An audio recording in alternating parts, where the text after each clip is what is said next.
How is everybody doing on this fine Wednesday? It's not Wednesday where I am, but it's Wednesday where you are. I promise you that. In the future. This is episode 14 of Sounds Like Liberty on the Launchpad Media, always launching ideas in your direction. I am your illustrious host, Nicky P, with my lovely wife and co-host, Lizzie. What's up? How we doing today? We're doing. We're going to have... she's totally full of it. We're recording this on Sunday. It was like my only day off, and I think we're both sweaty, angry messes right now. You may get like some reality TV bitch fest out of this at this rate. There will be chairs thrown. Yeah, hopefully. So we got a special song this week. I'm excited about it. I don't know that Liz ever heard it before yesterday, but I'm gonna say no. I think this has got some interesting things to cover. But we're going to be going over C.R.E.A.M. C.R.E.A.M. by Wu-Tang Clan. Nice. For those who don't know, cash rules everything around me. So, your initial impressions going into this, Liz?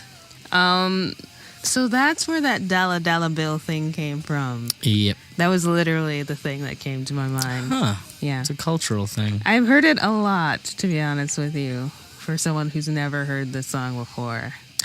That's how good Method Man is. Like, just seeps into the culture. You didn't even know it. Yep.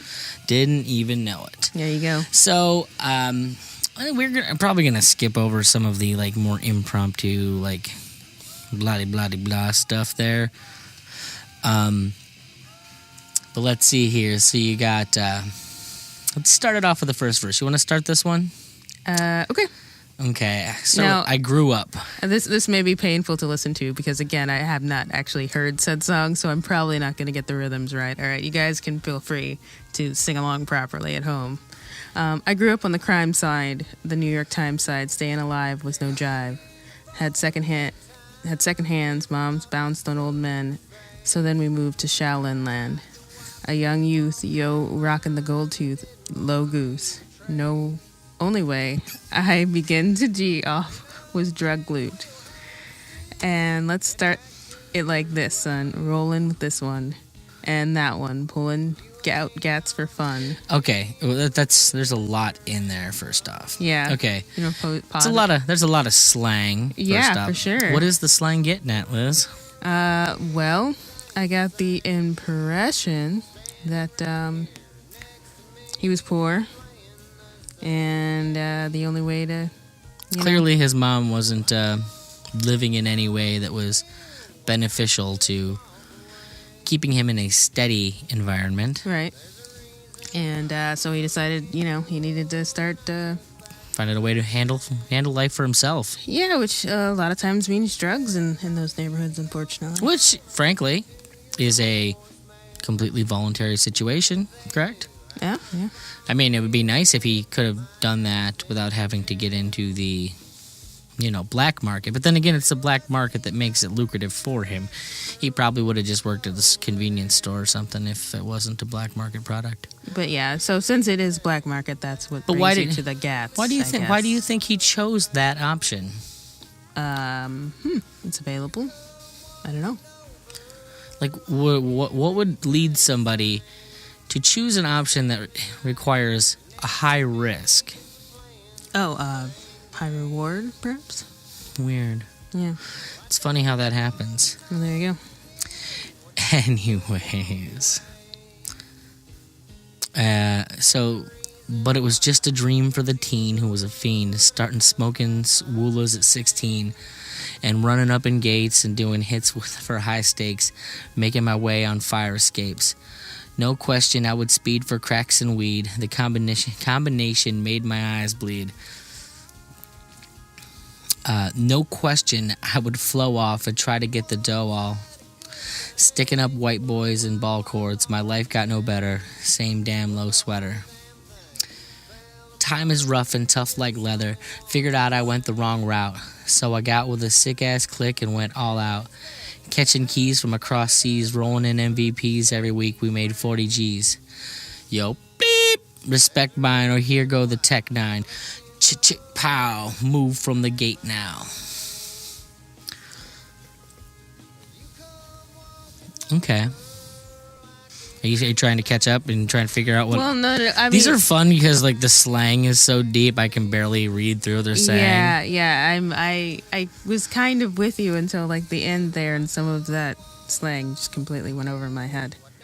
I guess the real moral is it's just he's further talking about finding himself with a crew of like-minded people. Right.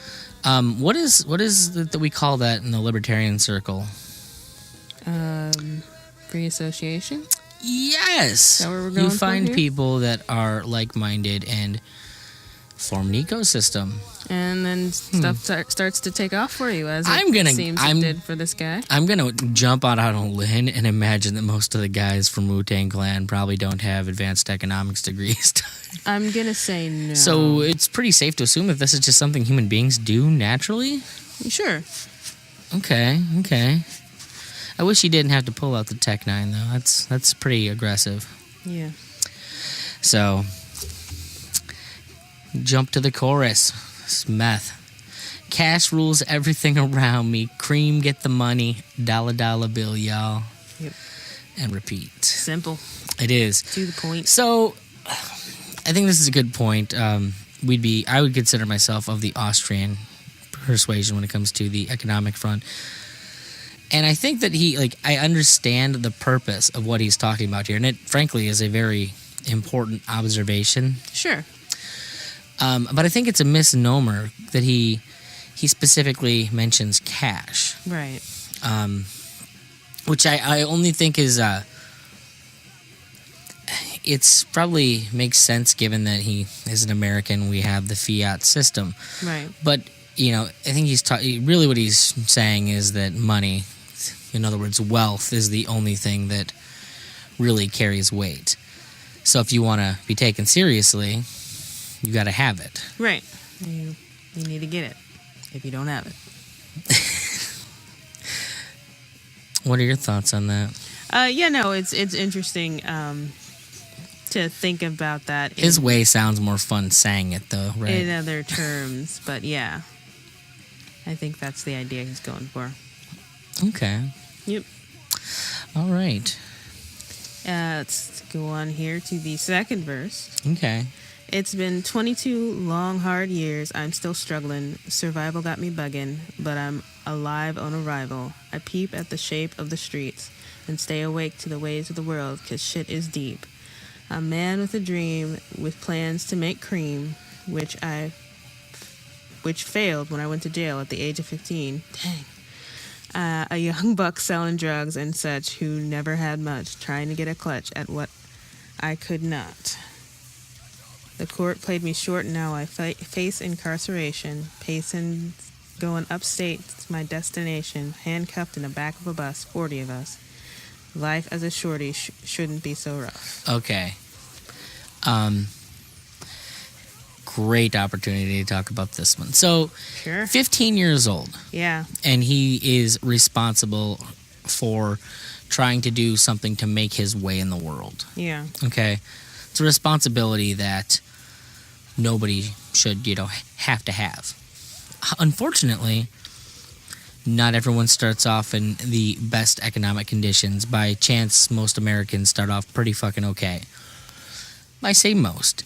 And if we look at the global population, all of us start off pretty fucking great. Mm-hmm. But the big point is why is a 15-year-old kid out there doing all this work? Like, isn't there rules and laws against kids going out and making money?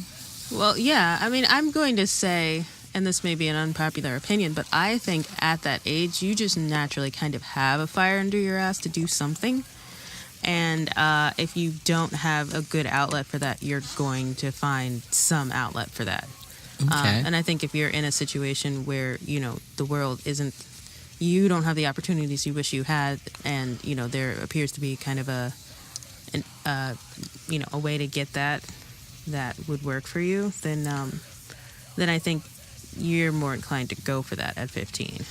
Well, I'm sure you could find a job, but all of those minimum wage laws, certainly aren't going to leave a whole lot open to pay kids with no life or job experience what they're probably actually worth in the market. So, you're cutting off any legal route for money that way. Yeah. The simple fact, the real question I was getting at is, well, nobody wants their kids working. Clearly, they should be going to school and doing other things. But the bottom line is, if you feel that you can better yourself and the best option that you have is to go and obtain wealth, it doesn't matter what's in place to stop you from doing that. All the child labor laws in the world aren't going to keep a kid from going out and doing whatever the fuck they have to. Sure. I have a lot of hardcore lefty friends, obviously, being in music, and the thing that I wish I could get them to understand is that, just because it makes you feel better doesn't mean that it's not, that it's going to work. Right. You go to a third world country, those kids aren't working necessarily because they want to. They're working because they fucking have to. And if you take away like a legitimate job like working in a factory, well, next thing you know, they're illegally selling their ass on the street. And once again, no amount of laws is going to keep that from fucking happening. All right. Okay, so, but as the world turns, I learned life is hell, living in the world no different from a cell. Every day I escape from Jake's, giving chase, selling bass, smoking bones in the staircase. Though I don't know why I chose to smoke cease, I guess that's time when I'm not depressed. But I'm still depressed, and I ask what is it worth? Ready to give up, so I seek the old earth. Who explained working hard may help you maintain to learn to overcome the heartaches and pain. We get stick-up kids, corrupt cops, and crack rocks, and stray shots all in the block that stays hot. Leave it up to me while I be living proof to kick the truth to the young black youth. But Shorty's running wild, smoking cess, drinking beer, and ain't trying to hear what I'm kicking in his ear. Neglected for now, but it's got to be accepted. That is life is hectic. All right, so once again, he's, addressing that, kids are kind of going to do what kids are going to do. They clearly, he says these are bad options, but that doesn't necessarily mean the kids are learning that or even paying attention to it and caring about it. Yeah. So they're going to go out and try and do whatever they can. I mean, I think, I don't have a problem with making sure that children aren't exploited, obviously, but I think but how not do you having do the that? Options to how do you do that, Liz? That's always the question, because I have lots of people that tell me you can't. People want to believe that you can raise them legislating it is the way to do it, and that obviously doesn't eliminate all of those avenues. But no, what I was thinking of was, there used to be, you were 15, you could go find a trade, you could get training in doing something, useful, and that's just not an option anymore, which... Well, you need education to make your life great, right, Liz? Well, I mean, you need the education for what you're actually going to do with your life, and, that might not always be, being a college professor. No, it's college. College is what makes your life great. Yeah, I know. It fixes everything, don't you know? That's what we all got told, right? Yes. So I'm sitting on a useless degree. Thanks, folks. You should all go to the Patreon and help me pay for my useless degree, by congratulating me on the time I spend doing this. Well, this is technically kind of in your wheelhouse of that degree, isn't it? Kind of. Sort but of, I didn't learn any of that at school. No, I learned it outside of school, and then I mean, there was points where I taught my teachers a lot of stuff. But yeah, I believe it. So, I mean, as far as Austro-libertarianism goes, I personally think this is a fucking spot-on example of it. He makes the point that, you can try and maintain the market and like direct it however the fuck you want, but it's going to be what it's going to be. People are going to make their own decisions. Yeah.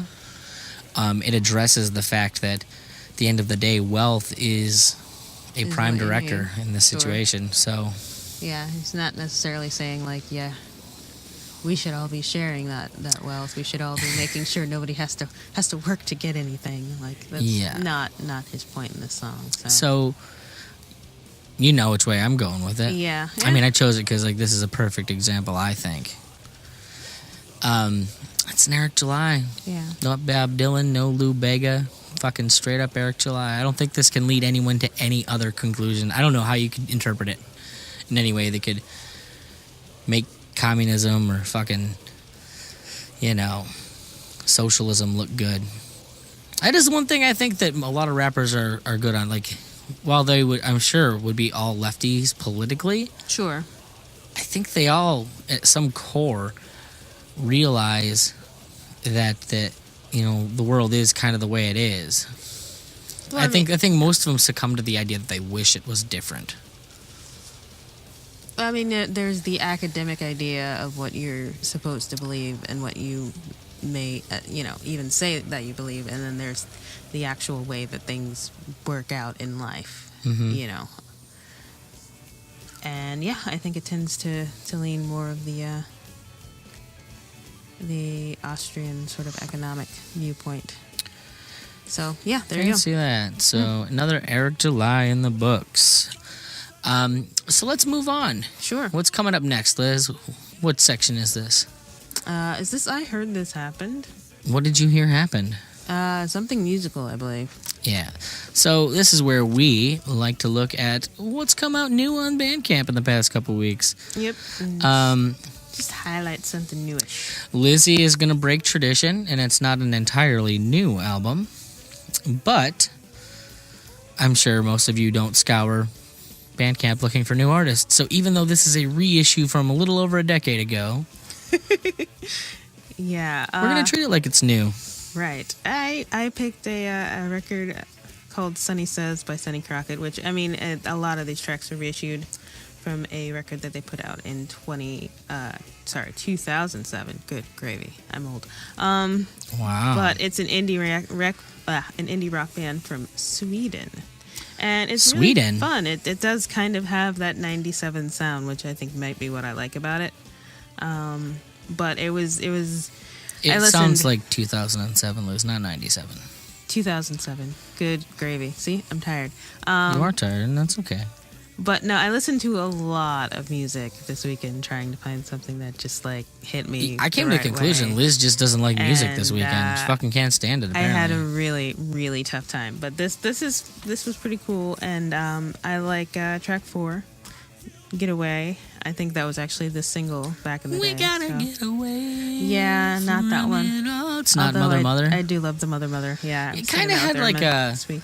How do I put this? It reminded me a lot of like the late '90s kind of rock. I almost got a little Fratelli's influence in there. It felt like. Yeah, I could feel that. I thought maybe a little bit like Weezer back then, and okay. That sort of feel, and they do have a little touch of surfer, which is always nice for me. So what do you got? Okay. I've been waiting to talk about this band for a fucking bunch of time. There you go. I chose The Endless Road Turns Dark by The Skull. Nice. Okay, and if you don't know, I do a slightly longer look at these records on the website. This sounds like libertypodcast.com. Let's check it in the blog section. But it's kind of like Black Sabbath meets Alice in Chains meets I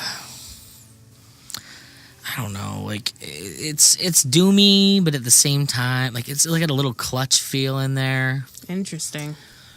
It's got some really, really stanky grooves on it. Mm-hmm. The vocals are all really good, some solid harmonies, good melody. I tend to not. I've got kind of, I don't know why, but I've kind of gotten out of picking out like singular songs. Okay. Just because, like, I really like digging into the album side of things and finding like something that's gonna kind of draw my attention for, as a whole. Yeah. But I found this. There's a couple things I liked, but this one just immediately jumped out and said, "Fucking listen to me, bro." Oh, there you go. That's always good. Yeah. So, yeah. So I think that's about it for this portion of the show. We've got an interview coming up right now with the wonderful Raylene Lightheart of Blast Off with Johnny Rocket. And how fun was that interview? It was fun for me. We'll see how much of it I cut out to make the episode short. Well, yeah, there was a lot of it. But if it doesn't come through, folks, I feel like Lizzie and Raylene became best friends that day. It was a good time. She's good people. But yeah, it's. Could you have said that in a way that like made it sound less awkward? No. Yes, I know you couldn't. I'm always awkward. Because you're just my thing. awkward about everything. Yeah. Anyways, so like I said, stop by the website, soundslike.libertypodcast.com. Check it out. There's a bunch of goodies up there. I'm even thinking about I need to make an encyclopedia to put on there of libertarian music stuff. That would be fun. Hey, if you have anything to contribute, yes, please, by all means. I'm not going to stop until my name is synonymous with libertarian music. That's the goal. Also, there's links on there. You can just go there yourself to look us up on Patreon at SLL Podcast.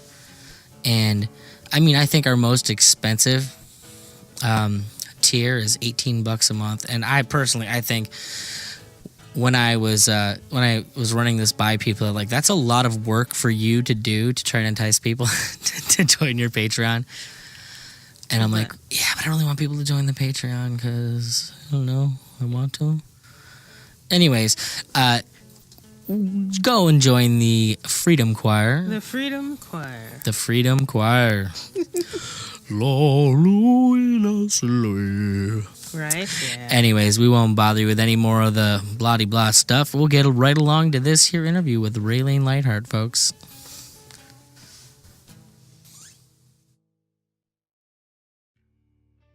Anyways, so where we go? We're hit Y. Welcome to the Sounds Like Liberty podcast. Let's get to the first question.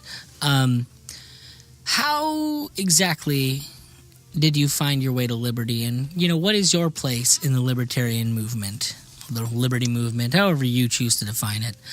I think liberty movement. Do you want my bio too, or just what what I love about it?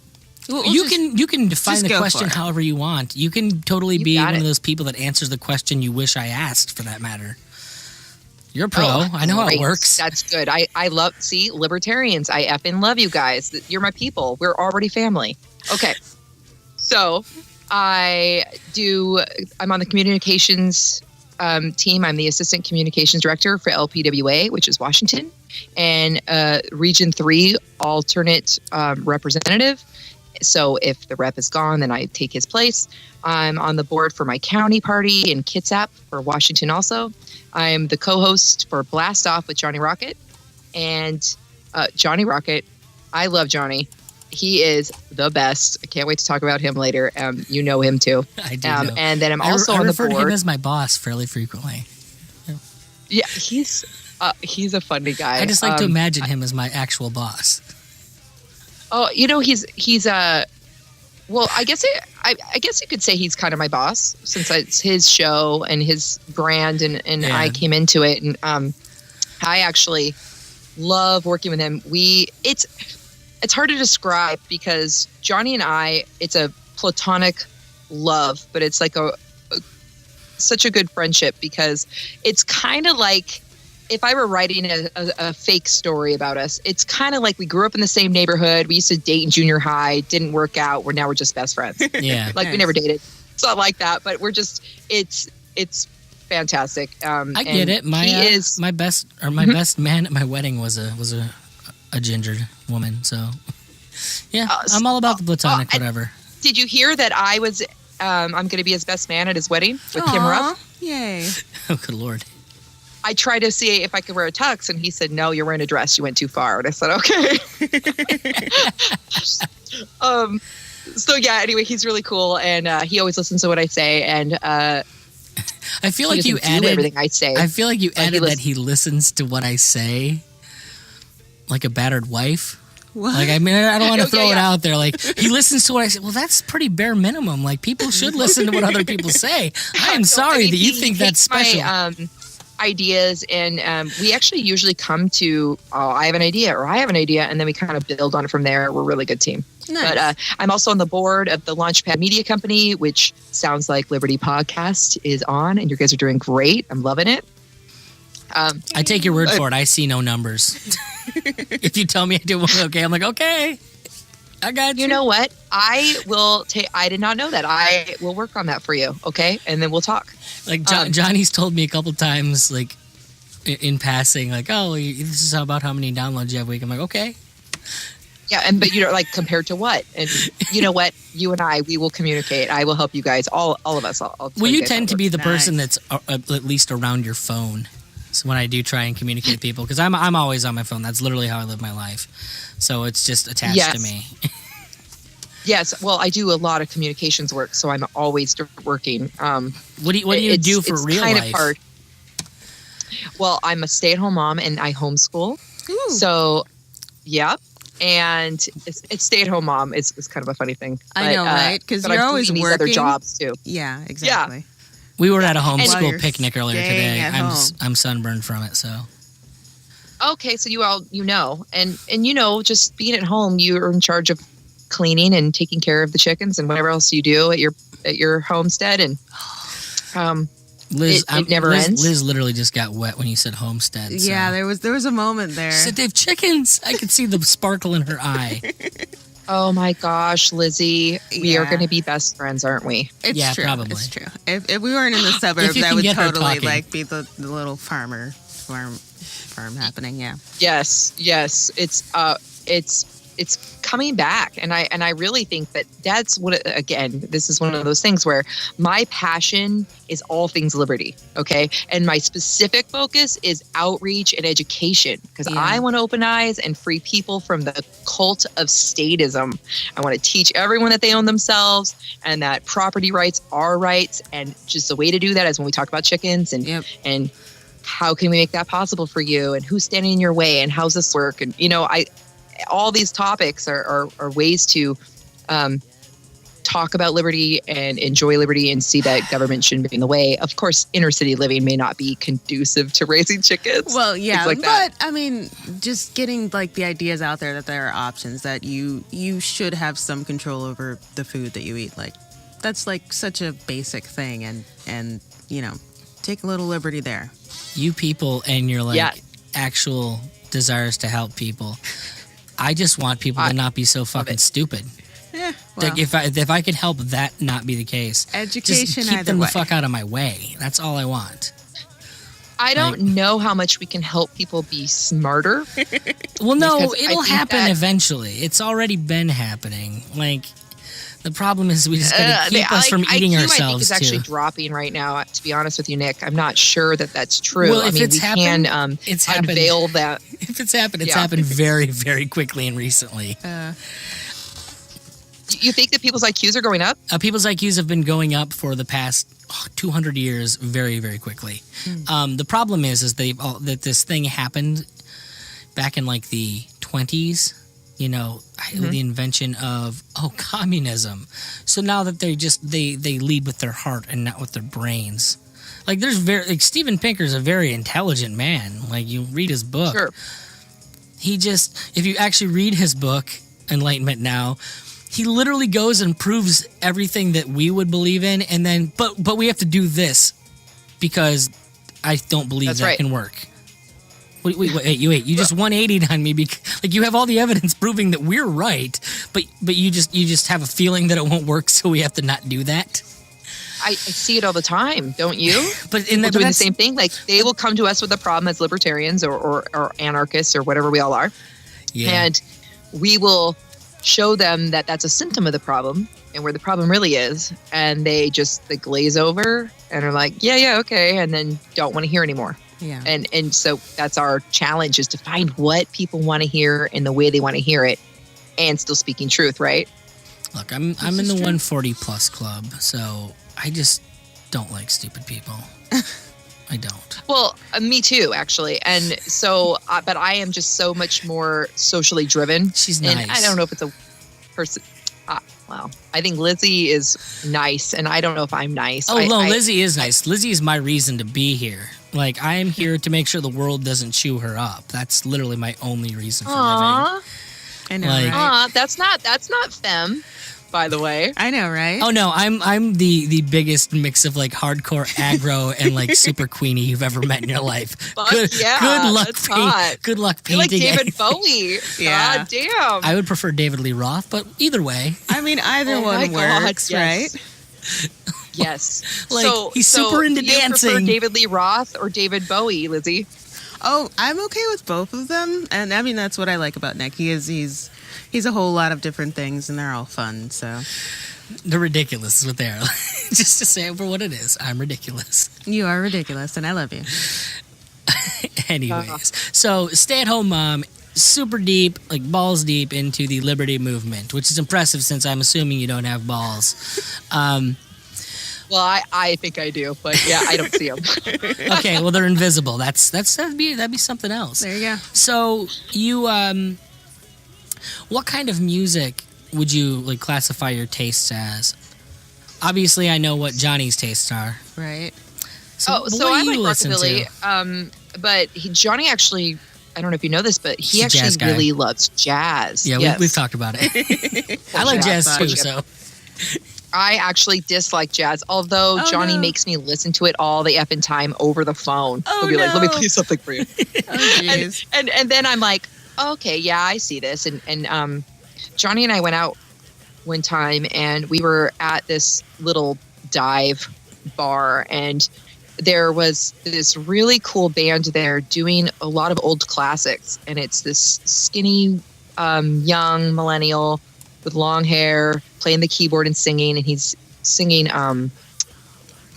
Stevie Wonder. Ooh. And yeah, and you know the band was just very eclectic people that lived in Tacoma, Washington. And Okay. Johnny was like, "Oh, good song. Oh, good song." Like every time they did a really great job, but I saw it for myself with my own eyeballs how much music impacts him and how he saw that. And see, this is how I look at music all the time, is what people I watch them and I empathically feel like I understand music better by Okay. watching Okay. people. It's an interesting Yeah. take on it. Yeah. Right. Yeah, That's cool. so music taste for me is, I mean, I'm kind of weird. I have to enjoy the beat. I have to enjoy the melody. I can get past most weird voices. I can get past that. But I really enjoy artfulness and speaking truth. And I really want to feel their heart. I don't know what it is, but sometimes some music just speaks to me, and I'm like, oh man, I could feel what they must have been thinking when they wrote that, you know, or when they're doing what they're doing. That's what I would say very empathic. There's a video that sums it up. It's Corey Glover from Living Color doing "A Change Is Gonna Come" a cappella. It'll blow I've your never mind, heard of it. literally. Ooh. Yeah, Will you link that to me later? I absolutely will, because it'll change your life watching that. Do you know who Living Color is? Yes. Oh my gosh. Yes. Cult of personality, right? Yeah. Well, there's a video from just a couple years ago, and it's literally just Corey Glover, their vocalist, belting out "A Change Is Gonna Come," the Sam Cooke song, just a cappella, and it's mind blowing. Even just watching a YouTube video, you get chills watching him do this. Oh, you know which video I felt so deeply, and I'm not a music aficionado like you guys are. So thank you for having me. In fact, because I'm a little embarrassed that I'm not great at No, that's not the point. Great at music stuff. That's not the point of the show. If I Cool. wanted to run circles around everyone, I could do it. This has been my life for a very long time. Oh, I know. Every it's time I about- hear you talking about things, I'm like, wow, you really know your stuff. It's But about you know meeting people, Sia, knowing people. Oh yeah. you know the video with Shia LaBeouf. It's Electric Heart or Elastic. Elastic Mhm. Heart. Elastic Yes. Heart Oh my god, That- that video. tortured me. Yeah, I was wrecked when I saw wanted that. to bawl. Yeah. It was I was a wreck, and I think she said that it was about her alcoholism. Well, and her father. Oh, it could be about so many things, and that's how I felt. Like it was just lovely, and tragic and powerful, and that's what I mean when I say the artfulness and the heart, and that is a perfect example of what speaks to me. Yeah, I could totally relate to that. Yeah. Thank you. I remember being just wrecked with that. And that's kind of, I remember laughing hysterically at everything I've ever seen C.R.E.A. do. Oh, well, there you go. But I approach it differently than anyone else does. So. Yeah. And it's the technical side of it, right? I just wish all modern pop artists were Mariah Carey circa 1994. Right. Ew. Okay, Mariah's like one of my least favorite divas. Well, can we just talk about that? You can talk about whatever you want. All of the attitude and all of the drama, but she has carried all of the talent for many years too. So I understand why people love her. I mean, as a person, I have all kinds of weird feelings about her. Like I found out way late in life that she was black. And that's you didn't know she was black? Like she's you know how like mixed, you right? know how people say like, oh, I don't see color. I really don't fucking see color. Like she's got a great ass. That's about as far as that would have went. Now you tell me she's mixed. I'm like, oh, okay, I see that, but like, I just would never have cared. I love him. Anyways, we're really we're taking up time. I promised you you it wasn't going to be a 3-hour episode. Yes. But this is how they become 3-hour episodes. We find people that we really like and we want those fun conversations. Yeah, and then you keep going. So anyway, the big question. Ramble. Let's just Are we skipping to the big question? Cuz we never asked her what the best show she's ever seen was. I have two. Okay. The best show I ever saw was Tom Petty at the Gorge, open air, huge. It was with the Black Crowes. That was fucking badass. They would be fun to see. Yeah, it was. And we smoked dope. Just Tom really good. Fun. And actually, there were a lot of people smoking weed, and I didn't smoke weed. Oh, I know how Tom Petty's show works. Tom Petty's in one of my favorite movies of all time. He was in The Postman. Oh, The Postman. Yeah. I'm telling you, I love movies. So we can get down on some movies later. I'm telling you, we should do that. So, I love that he was playing the piano, and then it was the drums, and they just did the longest, just sick solo thing that they were doing, and it just went off, and just for so long, it was just fantastic, and I could really feel them just jamming out and really getting into it. That was amazing. And then Cake was really fun because Cheap Trick was there, and they threw their guitar picks like they always do. And one hits me in the chest. I'm wearing a normal t-shirt, just like a V-neck, hits me in the chest, and then slides down into my bra. And I fucking found in my bra later. That's not kidding. Played some Cheap Trick on my show tonight. Yeah, Cheap Trick, right? And then Cake. I don't know if you guys know them, but the lead singer was really drunk. Really, slow down. Sounds about right. Do you believe that someone in their 30s does not know who Cake is? Do you think there's anybody on the planet who's in their 30s who doesn't know who Cake is? I have to sing "Going the Distance" to them before they know who it is. Okay, right? Well, then you're fucking it up, Raylene, because there's no singing in that song. Reluctantly crouching at the starter line. Engines bumping, thumping in time. And thumping in time. Yeah. The green right flashes. See, even you're adding too much pitch to it. Like, you're singing it. There's no singing there. Because I'm adorable. He's just rapping. Like he's white. You go, Raylene. White rapping of some kind. Thanks, girl. Yeah, I love him. I love his monotone voice. I love them. But yeah, he was drunk, and it was so sad. Aww. And I felt disappointed, and I was like, oh, just it. That's why I never drink or do anything when I'm doing a show. I just always want to do a really great job. Have you ever listened to the Stubbs the Zombie soundtrack?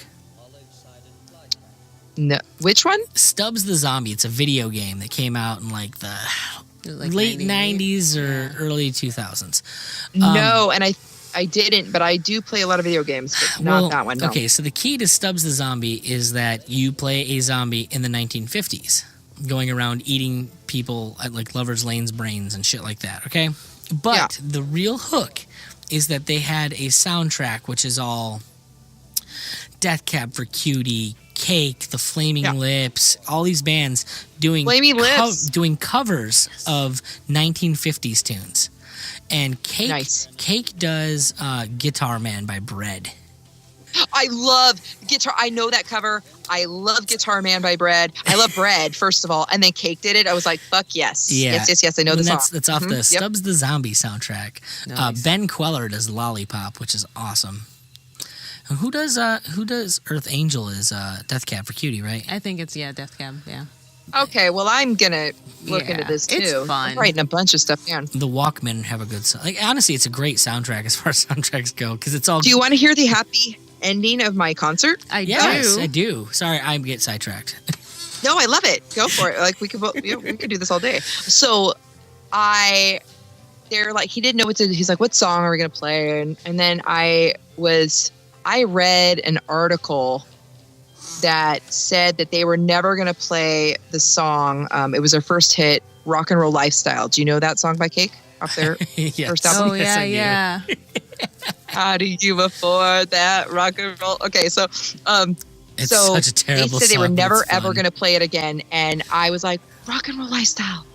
Rock and Roll Lifestyle. And there was a couple times where he forgot the lyrics because he was drunk. And I was telling him the lyrics. Aww. So he could get, right? And then this time he looked at me and he was like, oh, and he walks around and he goes, fuck it. He goes, let's do Rock and Roll Lifestyle. I was like, oh my God, I got him to sing this song after I read this article saying he was never going to. I don't care if he's done it. I don't want to know. That was my dream with my husband, with our band, and it was awesome. That's very cool. Yeah. That's ridiculous. Absolutely ridiculous. All right, so the big question, the question. It's the most important question to me because I'm a musician. If you had 5 albums that you could just tell people to go out and listen to right now, what would they be, and why? Okay, this is hard because when the pressure's on, I always am like, look at me, and then I fall on the floor and roll around. Go to the heart songs. That's what I do. Find it deep inside you. So I'm going to do this. Michael Jackson, Thriller. Nice. Good album. And I think that every young person really needs to, with an open mind, listen to this album top to bottom. Because every fucking song is brilliant. But we've got Bad Rabbits now, Raylene. Pardon? But we've got Bad Rabbits now. Okay, wait. Do you like Thriller? Because I think everybody should know every song on that album. I do. I've played a bunch of them. Have you? It's an amazing Thriller's great. I think I personally like Off the Wall a little more, but I like Off the Wall. I just Thriller is like the soundtrack to my early childhood. But Bread is another one of those that you mentioned, which I'm really glad you did because Bread is another, like the best of Bread on vinyl. Can you? Oh my God! And I used to listen to a lot of CCR and a lot of AC/DC growing up, which I know is not respected by a lot of people as a great band. On that one. Oh no, they're a terrible band, but they did their thing. They had that one song they could keep rehashing for 3 decades, and it totally worked. So good on them. Yeah, I can do it for a while. I can listen to some AC/DC. I like them better. I like them better with Bon Scott than Brian, so. I'm the fact that you know it's Bon Scott just made me get a little goosebumps. Thank you. Well, he was a fucking toothless homeless guy that somehow found himself fronting a band. Like he was 20 years older than everybody else in the band at the time. It's just funny to me. Oh my gosh, Bon Scott was not only one of the most amazing vocalists, but he just has like the filthiness to him that was so fucking hot. And he sounded like a guy because he was a dirty homeless man who found himself fronting a band. I love him. And more than that, he was a dirty homeless Australian. I don't know why that makes it worse, but it makes it worse somehow to me. Oh. Well, I think we associate Australians with like forced vaccination and penal no colony guns and a bunch of other weird shit. And then I guess Carole King, Tapestry. Nice. It's a good album. I love it, and I can that's something that... Just for the record, you're selling the fact that you lied about your age. You are not as young as you said you are, based on your CD, your collection of songs here. You know what? I recommended the soundtrack to Yentl, so... That's just weird. That has nothing to do with age. That's just strange. Is that the one? Papa, do you hear me? Is that it? Yes, exactly. Can you hear me? I remember that as a kid. I used to watch it with my mom. Right. I just like that so nose. I have an old soul. I'm young at heart, but I have an old soul. There you And Carole King Tapestry, that album is just something that you could just put on when you're cleaning the house, and you could just where you lead, I will follow. It's so good. Yeah. And then, not that I'm a good singer. Sorry about that. That probably hurt you a little bit. No, I didn't. Mishka Talk About. Do you guys know Mishka? Yes. Okay, this was introduced to me not that long ago, like a year ago, by two of my good friends who met each other online and kind of fell in love. And Mishka, they were like, "Do you know Mishka?" And they were like, they both knew who they were, and they go see him whenever they can. And the singer songwriter and this love and beauty and real shit. Right. And that is the artfulness that I'm talking about. This sounds like that stuff Liz likes. Yeah, probably. She's into that Rufus Wainwright queer piano guy stuff. It's beautiful. I like sad bastard music. Sometimes I actually just my husband really loves pop music. Okay. And I was always too cool to like pop music, so I wouldn't let myself say I liked it. And I don't even think whatever. It was okay. But my husband's just a total abandon of what is cool and just fucking enjoying whatever's on the radio. It doesn't matter what it is. He enjoys it. And he needs music. And his need for music and his pure childlike enjoyment of music has made me really appreciate pop music. And like I was saying earlier, I'm kind of a people scientist, and I have been really cataloging all this data, like it's amazing and fascinating to me what people love. And when certain bands take off, and I see how, I just like to watch what people take away from that, and what connects the different types of people who like this music. Right. All right. Very cool. Yeah. I'm sending you stuff right now, just for the record. Something actually good. Okay, cool. I think The Heist. I think your husband will like this more than anything. Nice, cool. Macklemore The Heist, and I'm gonna say, I know he's a white rapper, and that's just kind of pathetic as a white girl. I guess. I don't see color, man. I love him, you guys. I love him. And it was, again, his heart and his honesty about his relapses, his addiction. I can sense inside of him that he wants to be so good, and he wants to help the world, and he wants to learn, and he wants to be humble, and it's hard. And he talks about those struggles, and I really relate to him. And I see a lot of that in myself. I feel a lot of those same things. I want to stay humble. I want to be better, and I want to grow, and I want to bring others with me, and the shame that you feel when you're not your best, and how you have to be honest about when you make mistakes. I have to be really honest about when I make a mistake, because I don't want other people to feel like they have to hide in shame and lie, and being honest is so important to me. See, I'm not the only one that thinks this way, Liz. Saying about getting real. We had this conversation yesterday between us. I'm like, Liz, just fucking be honest with yourself and move the fuck on. Like, notice I fucked so up. liberating, girl. Fucked up. Let's do the next thing. Liz tends to spend time dwelling on issues, and I'm like, why? You're wasting time. Just note what you want to do differently next time, and then do it. That's it. I have to be self-punitive sometimes. I have to put myself through paces. I punish myself and hold myself. You know what it is? I'm holding myself accountable so that I won't do it again. I'm teaching myself the lesson. I hold myself accountable for nothing. It happened. Nobody needs. It happened. I'll do it different next time. That's my husband. Nick, that is my husband. Oh my gosh. He is the kind of person he goes, yeah, that's in the past. I was like, that was 30 minutes ago. Doesn't fucking matter. Literally doesn't matter. I'm not in 30 minutes ago. I'm here now. And I'm always like, if you don't hold yourself. So we used to argue about this. Not anymore. We gelled and we really learned a lot and learned how to communicate what our needs are. And for me, I want him to be accountable so that I can trust him because I have trust issues. So I will trust that he will do the right thing if I see that he's feeling accountable.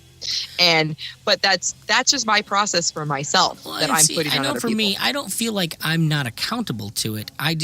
I recognize it, I make my note, and then I move on. That's it.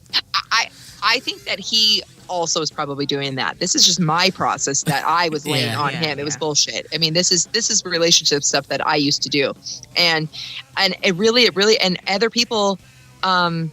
I really like it when people hold themselves accountable. I say, you have some self-discipline. You're trying to be a good person. You're trying to do the right thing. So it's kind of a measure of respect that I have for others if they hold themselves accountable. But I don't need you to dwell on it because why would I want people to rest in their sickness and be self-punitive? And a lot of people make bad choices because they're so hard on themselves, and they don't bring good things into their. Right? If you're sitting and you have a choice in front of you and you're still thinking about how you fucked up that last choice, you're not focusing on making an appropriate choice here. Me and Liz read a study once on like the different types of people and how people make choices. And it was hilarious, like picking out which ones we each are, because I think they boiled it down like the types of people that are us. There's people that will always be unhappy about their choices and they will belabor the shit out of them. And then there's people that will just make the choice and doesn't matter what the choice is, they will take the information and just move on.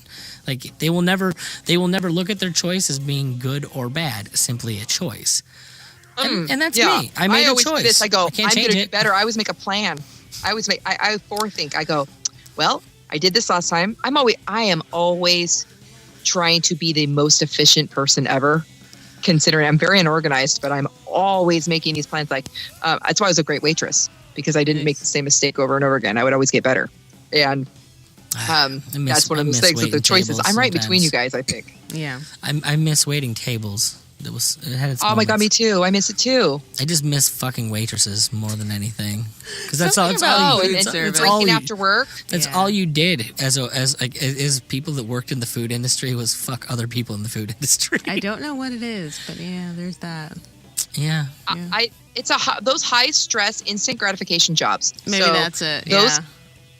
Those jobs are, first of all, there's nothing better than waiting tables because you get to see exactly how well you did at the end of the day. Yeah. You can hustle and make money, and that is capitalism in action. And if you can set it aside, then by all means. That's again instant gratification. Nobody fucking uses their money properly. There's always like two people two moms that can always afford everything because they're really smart about it and they're really calculated about how they make their money and they take a lot of tables and they're really smart about it. I got into fine dining and was like working at like a predominantly like a gay centered restaurant. So you were perfect as a straight man who's gay friendly. Oh no, listen. He was very pretty. My boss Eddie. Eddie was in his 50s and he was a Taiwanese man. And I would absolutely take the shirt down an extra notch, let the chest hair out, and just my boss. Yeah, girl, your man has chest hair. Oh yeah, good for you. I'm Italian. See, we love that 70s porn, Lizzie. That's exactly. us. Okay, I'm a Dago and a Wop, or a Mick Wop, as I put it. So there's no getting around having hair. But I would. My boss walked up to me one day, and this is my favorite thing any human being has ever said to me in my life because it's so just otherworldly. And he goes, "You hairy like animal. I take you to Thailand with me. We make so much money." Oh my god, that'd be crazy. It's so funny. It was fucking hilarious. It's awesome. If you write a journal, write that story in it. I have a journal and I have a love note one of the patrons wrote to me. It's like taped in there because it was sweet. He was very nice. Well, there you go. He was cute too. I mean, Oh, okay. Do you want to hear my last album? Yes, please. I do want to hear the last album. Okay, so if there's a greatest hits of this person, John Williams, the composer. Do you guys know who that is? Yes. Yes. So I know that's not like an album that you would think, but I have to say that I love movies so much, and movie scores are again something that brings me right back to who I was sitting with, and you know, who was trying to get fresh with me, and what we were eating, and where we were at, and this whatever my whole life, and movies are one of those anchoring points for me. I wrote one of those once, a film score. That's awesome. Did you really? I wrote a film score shortly after college for a friend of mine who was a filmmaker for his romantic comedy. Tell me about it. How is it hard? I won't tell you about it. If you're really interested, just go listen to it. It's online. Okay, it's something else, please. It's at the Sounds Like Liberty webpage. Yes. So. We're all of my Okay, great.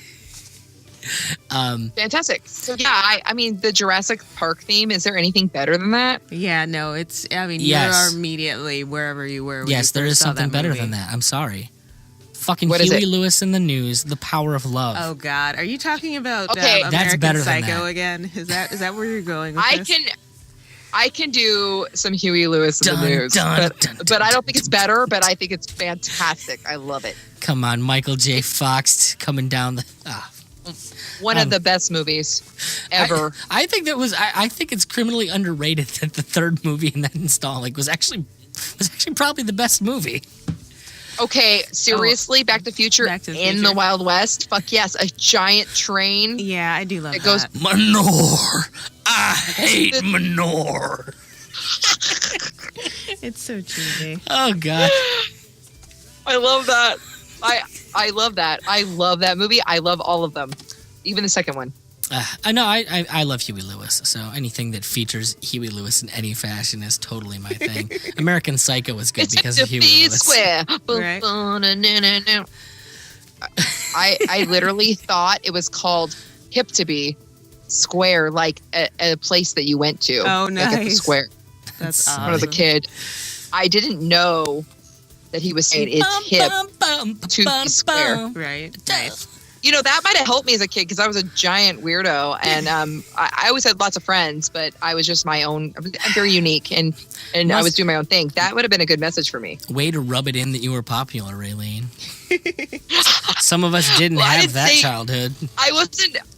You know, when you're really little, you're popular because if you're social, you're just popular usually. And then when you get a little medium age in elementary school, I remember clearly not being in the popular crowd.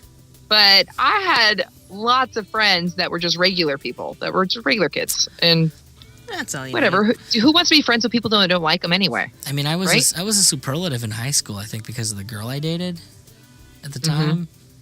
I was voted most unique in my class. Nice. So, well, it's a far cry from my dad, who was class flirt. So. Or wait, maybe you were just flirting uniquely and they didn't know it. Oh no.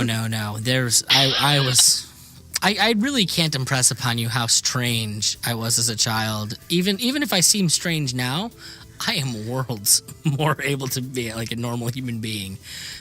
I'm just a noisy human being now. I was really fucking weird as a kid. I was a cheerleader, weird, right? I was a cheerleader in high school.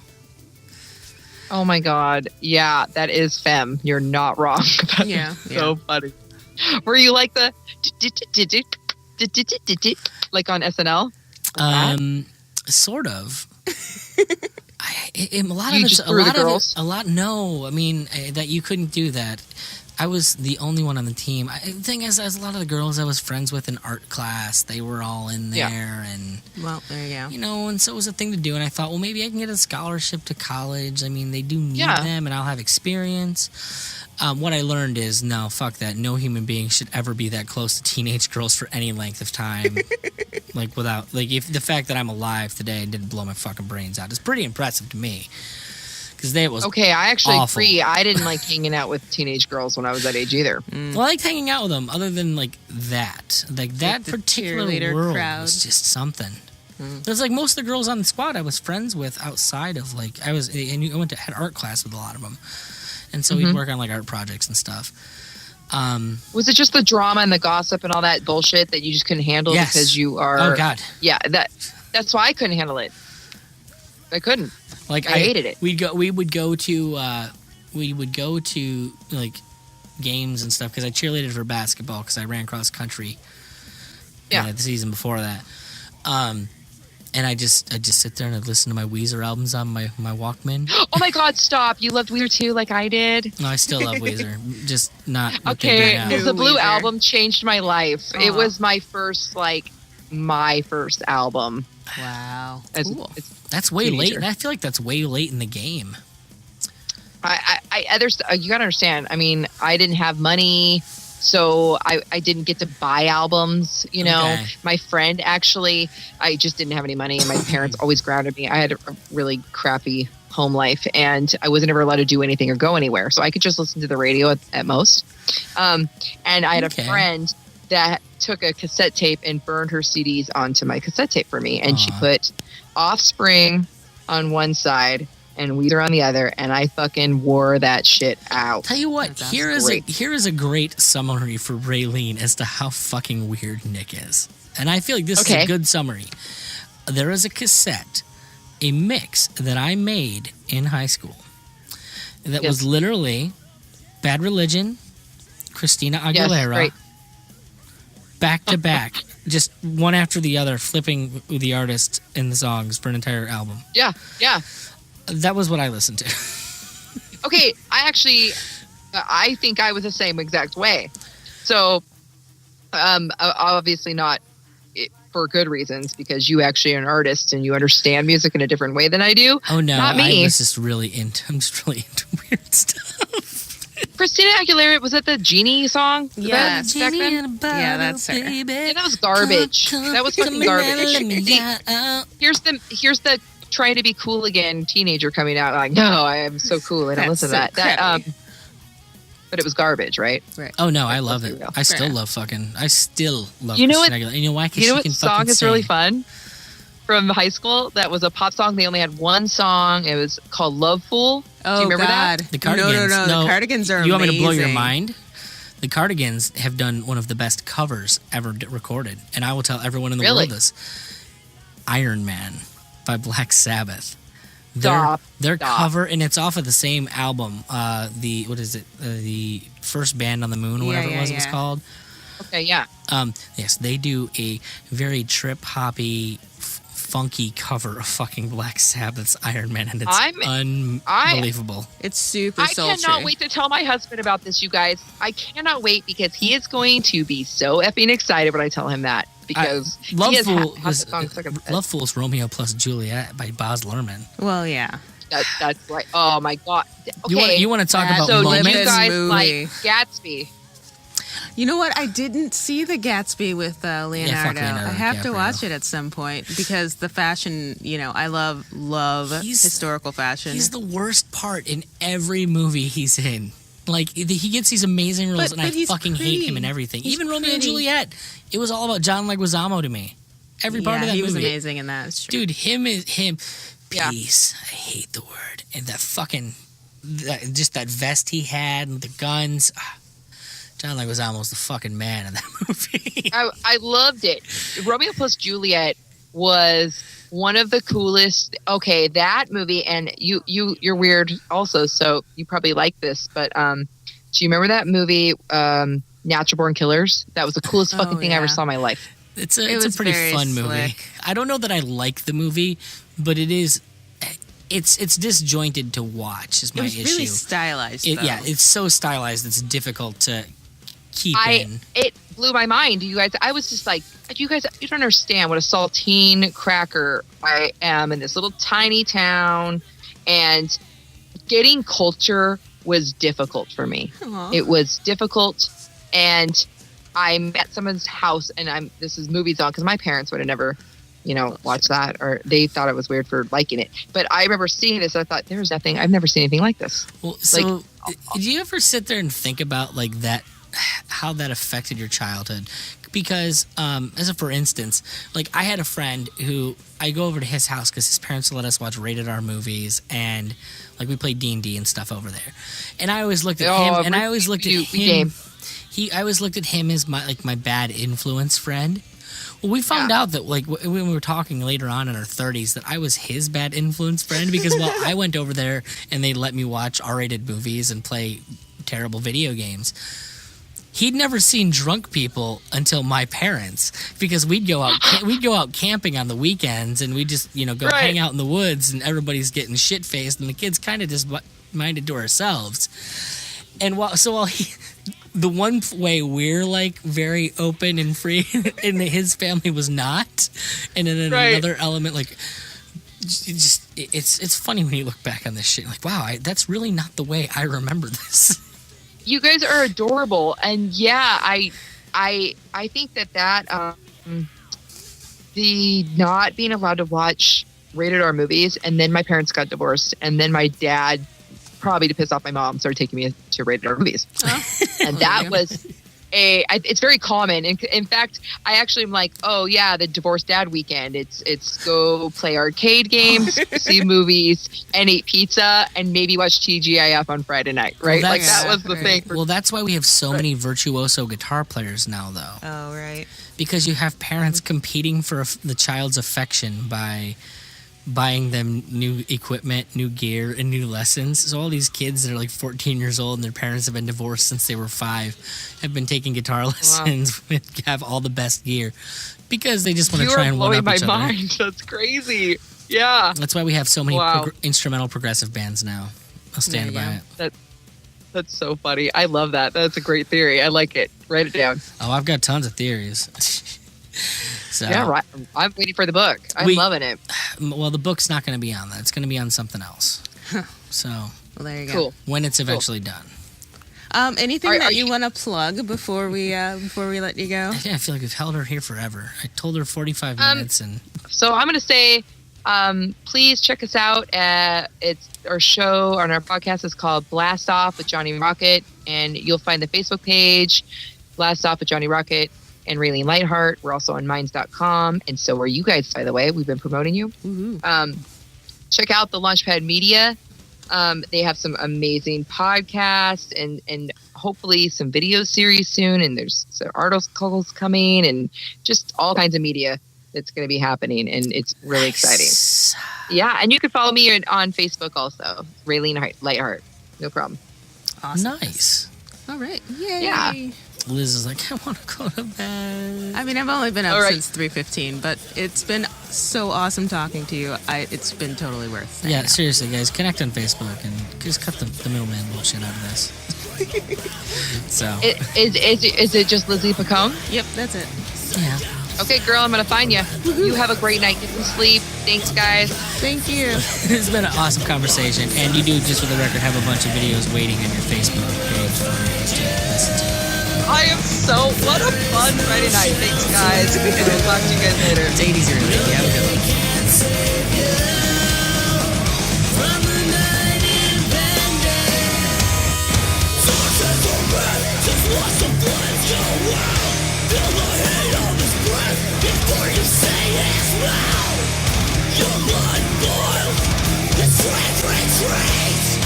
Until you're rolling, until your heart can't